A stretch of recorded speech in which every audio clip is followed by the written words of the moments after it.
Hello दोस्तों, एक बार फिर से स्वागत है मेरे यूट्यूब चैनल पे। आज हम लोग फिर से कवर करने जा रहे हैं एनसीईआरटी बुक, जो कि क्लास 3rd से लेके 5th तक का है। और इसमें हम लोग ईवीएस कवर कर रहे हैं और ये हम लोगों का तीसरा वीडियो है। इससे पहले 2 वीडियो एनसीईआरटी बेस्ड आ गई हैं ईवीएस की। अगर आपको ईवीएस में केवीएस में 20 के 20 चाहिए तो ये आपको सारा कवर करना ही पड़ेगा। ठीक है, चलिए स्टार्ट करते हैं बिना किसी देरी के।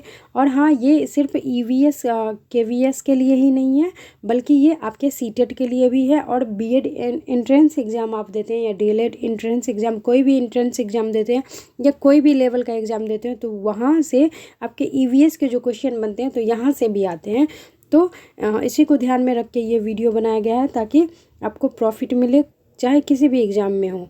ठीक है, चलिए स्टार्ट करते हैं। देखिए क्या कहा गया है कि कई पक्षी, हम लोगों का जो पहला पॉइंट है, महत्वपूर्ण पॉइंट है, कई पक्षी अपनी गर्दन बहुत हिलाते हैं क्योंकि ज़्यादातर पक्षियों की आँखों की पुतली घूम नहीं सकती। वे अपने गर्दन घुमाकर ही आसपास देख पाते हैं।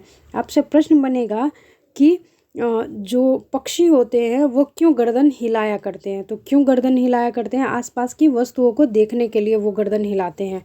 क्योंकि हम लोगों ने पिछले वीडियो में क्या पढ़ा था हम लोगों ने? देखिए यहाँ पे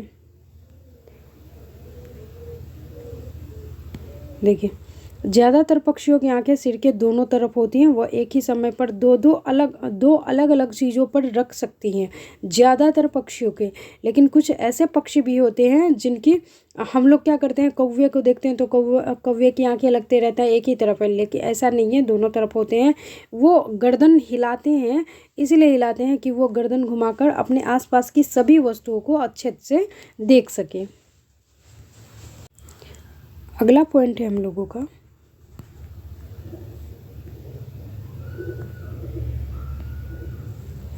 देखिए अगला पॉइंट क्या है। पक्षी जब दोनों आंखें एक ही चीज़ पर केंद्रित करते हैं तो उन्हें चीज़ की दूरी का एहसास होता है। जब अलग अलग चीज़ों पर केंद्रित करता है तो उनको देखने का दायरा क्या हो जाता है? बढ़ जाता है। ठीक है, चीलबाज और गिद्ध जैसे पक्षी हमसे 4 गुना बेहतर देख सकते हैं तथा 2 किलोमीटर की दूरी से इनको क्या दिखाई देते रहती है वह चीज़ यह 8 किलोमीटर की दूरी से देख लेता है। यानी कि जो चीज़ें हमें 2 किलोमीटर की दूरी पर दिखाई देता है, वही चीज़ें उनको क्या करता है? 8 किलोमीटर की दूरी से ही वो देख सकते हैं। दिन में जागने वाले जानवर कुछ रंग ही देख पाते हैं। दिन में जो जागते हैं जानवर वो क्या करते हैं? कुछ ही रंग देख पाते हैं।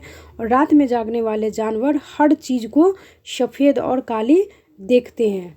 यानी कि दिन में जो जागने वाले जानवर हैं उन्हें कुछ ही चीज़ें दिखती हैं, कुछ ही रंग दिखती हैं। और जो रात में जगते हैं, वैसे प्राणी जो रात में जगते हैं तो उन्हें अधिकतर चीज़ें क्या दिखती हैं? काली और सफ़ेद ही दिखती हैं। देखिए, सांप के बाहरी को कान नहीं होते, सांप के बाहर कान तो नहीं होते। ज़मीन पर चलते हुए कंपन को ही वह महसूस करता है और इसी से वो क्या करता है? वो आहटों को जानकर ही वो किसी पे डंक मारता है या जान पाता है कि आसपास क्या है। इसके कान नहीं होते, बाहर कान नहीं होते। ज़मीन पर चलते हुए वो कंपन के को ही महसूस करता है। देखिए अगला है, वैज्ञानिकों के अनुसार डॉल्फिन की अपनी पूरी भाषा है। वैज्ञानिकों के अनुसार डॉल्फिन की अपनी पूरी भाषा है। इसी प्रकार सभी जानवरों की अपनी पूरी भाषा होती है ना, यानी कि सभी जितने भी जानवर होते हैं उनकी अलग अलग भाषाएं होती हैं अपने अनुसार। अगला है, लंगूर अपने पास आती मुसीबतों को देखकर एक खास तरह की आवाज़ निकालता है, जिससे वह अपने अन्य साथियों को वो संदेश पहुंचा देता है। तो किनको एक खास तरह की आवाज़ निकालना आता है? तो लंगूर को ये खास तरह का आवाज़ निकलता है जिससे अगर मान लीजिए जंगल में कुछ प्रॉब्लम आती हैं तो वो सभी अपने दोस्तों को पहले से ही इस आवाज़ के थ्रू क्या कर देता है? बता देता है। अगला है, सन 2004 ईस्वी में 26 दिसंबर 2004 की सुनामी में अंडमान की एक खास आदिवासी जाति के जानवरों के अजीब व्यवहार को समझ लिया और जगह खाली कर दी गई। इस प्रकार उसकी जान बच गई। आपसे ये पूछा जाएगा, यहाँ से प्रश्न ऐसे बनेंगे कि 26 दिसंबर 2004 में एक सुनामी आई थी, कहाँ आई थी? तो वो आई थी अंडमान निकोबार में आई थी। और वहाँ के जो जाति थे, आदिवासी जाति के जानवरों के अजीब तरह वो व्यवहार करने लगे, जिससे वो समझ गए क्या कि यहाँ पे कुछ होने वाला है। तो उससे वो क्या किए, जान बचा के वो मतलब वहाँ से भाग गए। तो इसमें जो अहम भूमिका थी किनकी? जानवरों की थी, जिन्होंने उस हिसाब का व्यवहार किया जिससे उन सब की जान बच गई। और ये कब हुआ था ये याद रखिएगा, इस भी 26 दिसंबर 2004, आदिवासी जाति और जानवरों का अजीब व्यवहार। ठीक है, अब अगला पॉइंट है हम लोगों का शॉथ। यहाँ पे स्लॉथ होगा, सॉथ लिखा गया है, शॉथ, सॉथ ऐसे होगा स्लॉथ। स्लॉथ क्या होता है? यहाँ से प्रश्न कई बार आया है, स्लॉथ। देखिए स्लॉथ से यहाँ पे शॉथ लिखा गया है, स्लॉथ होगा, ये ना, ये स्लॉथ होगा, स्लॉथ। देखिए स्लॉथ क्या होते हैं? भालू जैसे ही दिखते हैं और ये करीब 17 घंटे पैरों से उल्टा लटक कर सोते हैं। क्या करते हैं? 17 घंटे। ये यहाँ से प्रश्न कई बार आया है स्लॉथ से। स्लॉथ से ये देखिए जैसे भालू होता है वैसे ही ये स्लॉथ होता है, तो भालू की तरह ही दिखता है। और इसकी जो खास आदत होती है, 17 घंटे पैरों से उल्टा लटक कर ये सोता है। उसी पेड़ के पत्ते भी खाता है। जब ये उस पेड़ के सारे पत्ते खा लेता है तब वो क्या करता है? दूसरे पेड़ पे चला जाता है। लगभग 40 वर्ष के अपने पूरे जीवन में ये केवल 8 पैरों पर ही घूम पाता है और ये सप्ताह में केवल एक बार ही शौच करने के लिए नीचे उतरता है। यहाँ से प्रश्न आपके बनेंगे, ये इसको अच्छे से देख लीजिएगा। ठीक है, स्लॉथ से प्रश्न कई बार आया है तो इस बार आएगी ही। अब देखिए एक शिफ्ट में जैसे कोई क्वेश्चन पूछा तो दूसरे शिफ्ट में कोई क्वेश्चन पूछा, लेकिन शिफ्ट पे आप नहीं जाइए, आप सही से अपनी तैयारी करके जाइए। और इस मतलब ये अफवाहों पर ध्यान नहीं दीजिए कि हाँ ये कि सिलेबस से बाहर क्वेश्चन आया है या कैसे क्या क्वेश्चन आया है। आपके पास जितनी चीज़ें हैं, जितने टॉपिक्स हैं, उन चीज़ों को कवर करिए। क्वेश्चन वहीं से आते हैं, बस दिमाग शांत करके क्वेश्चन डील करिएगा, आपका 100% रिजल्ट आएगा। बस आप अभी मेहनत कर लीजिए, एग्ज़ाम हॉल में जाइए, आराम से एग्ज़ाम दीजिए, कोई दिक्कत नहीं है। देखिए अगला है विभिन्न जानवरों के सोने का समय। ये भी याद रख लीजिएगा, गाय का सोने का समय कितना होता है? ये सिर्फ 4 घंटे ही सोती हैं, है ना। अजगर कितना सोता है? ये 18 घंटे। जिराफ 2 घंटे और बिल्ली 12 घंटे सोती है। अगला है बाघ। बाघ अंधेरे में हमसे क्या 6 गुना बेहतर देख सकता है। बाघ जो होता है हमसे कितना 6 गुना बेहतर देख सकता है।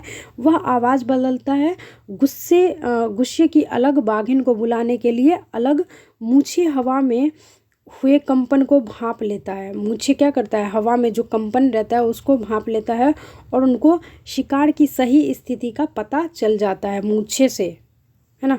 इसमें उन्हें अंधेरे में रास्ता ढूंढने में मदद मिलती है। बाघ भी अपना क्षेत्र अपने मूत्र द्वारा ही निर्धारित करता है। बाघ अपने कानों को अलग अलग दिशा में घुमा सकता है। बाघ की दहाड़ जो होती है 3 किलोमीटर तक सुनी जा सकती है। और इसमें एक बात ये नहीं लिखा गया है कि इसमें ये भी ऐड कर लीजिएगा कि बाघ जो होते हैं जब मतलब कंपन बाघ की जो मतलब बाघ यदि रहता है तो जो पत्ते की जो आवाज़ होती है तो वो हवा के द्वारा पत्ते की आवाज़, वहाँ सरसराहट है या वहाँ पे शिकार है कोई, तो उसमें वो क्या करता है? बाघ पहचान जाता है कि शिकार वाला पत्ता का गड़गड़ाहट है या सरसराहट है या हवा का सरसराहट है। ठीक है, तो अगर इससे और ये भी एक खास बात है कि अंधेरे में हमसे ये 6 गुना बेहतर देख सकता है। तो ये कभी नहीं कि अगर आप मान लीजिए बाई चांस अगर बाघ से कभी सामना हो तो ये नहीं कि आप उसके सामने अंधेरा कर दीजिए। हम लोगों को तो नहीं दिखेगा, लेकिन उससे हम लोगों से 6 गुना बेहतर वो अंधेरे में देख सकता है। तो इसका खास ध्यान रखिएगा। और क्वेश्चन के लिहाज से ये बहुत ही महत्वपूर्ण है, इसको ध्यान रखिएगा। बाघ स्लॉथ ये हर बार क्वेश्चन आया है, ये भी क्वेश्चन आया है आपका। देखिए जितने भी क्वेश्चन ईवीएस से बनते हैं ना तो वो एनसीईआरटी पैटर्न पे ही बनते हैं। देखिए ये भी याद रखिएगा, उत्तराखंड में जिम कॉर्बेट नेशनल पार्क है। उत्तराखंड में क्या है? जिम कॉर्बेट नेशनल पार्क है। आप लोग कमेंट करिएगा कि जिम कॉर्बेट नेशनल पार्क का नाम बदलकर क्या रख दिया गया है। अभी हाल ही में बदला गया है। देखिए उत्तराखंड में जिम कॉर्बेट नेशनल पार्क है तथा राजस्थान में भरतपुर में क्या है, घाना बर्ड सेंचुरी है। ये क्या है, नेशनल पार्क है। कौन सा, जिसको जीव अभयारण्य कहते हैं, उसको ही या वन अभयारण्य के अंतर्गत इसको भी रखा जाता है। तो ये जिम कॉर्बेट नेशनल पार्क आप याद रखिएगा, उत्तराखंड में है। राजस्थान जो कि भरतपुर जगह में है, वो वहाँ पे घाना बर्ड सेंचुरी, घाना पक्षी विहार के नाम से वहाँ पे है, राजस्थान में है। ये राजस्थान का भी पूछा गया है और उत्तराखंड वाला भी पूछा गया है, तो इसको ध्यान में रखिएगा। अगला पॉइंट है हम लोगों का, नाग गुम्फन ऐसे डिजाइन, रंगोली, कढ़ाई और दीवारों को सजाने के लिए सौराष्ट्र, गुजरात और दक्षिण भारत में प्रयोग किए जाते हैं। नाग गुम्फन, ये देखिए यहीं इधर से ही प्रश्न आते हैं। पिछला जो कल एग्जाम हुआ था, इसमें कोई एक दो स्टूडेंट बता रहे थे कि एनसीईआरटी से ही आया क्वेश्चन आया है, मतलब सीटेट एग्जाम की बात कर रहे हैं कि वहीं से प्रश्न आ रहे हैं, पंचम पोली वगैरह वगैरह। तो उन चीज़ों को ध्यान रखिएगा। पंचम पोली क्या है और मैंने बताया है, पिछले ही वीडियो में बताया, तो उसको देख लीजिएगा। और देखिए इन चीज़ों को हम लोग ध्यान में नहीं रखेंगे, लेकिन यहीं से प्रश्न बनते हैं। नाग गुम्फन ऐसे डिजाइन, रंगोली, कढ़ाई और दीवारों को सजाने के लिए सौराष्ट्र, गुजरात और दक्षिण भारत में प्रयोग किए जाते हैं। आपसे पूछ दिया जाएगा कि नाग गुम्फन का संबंध है तो किस चीज़ के लिए है, तो यह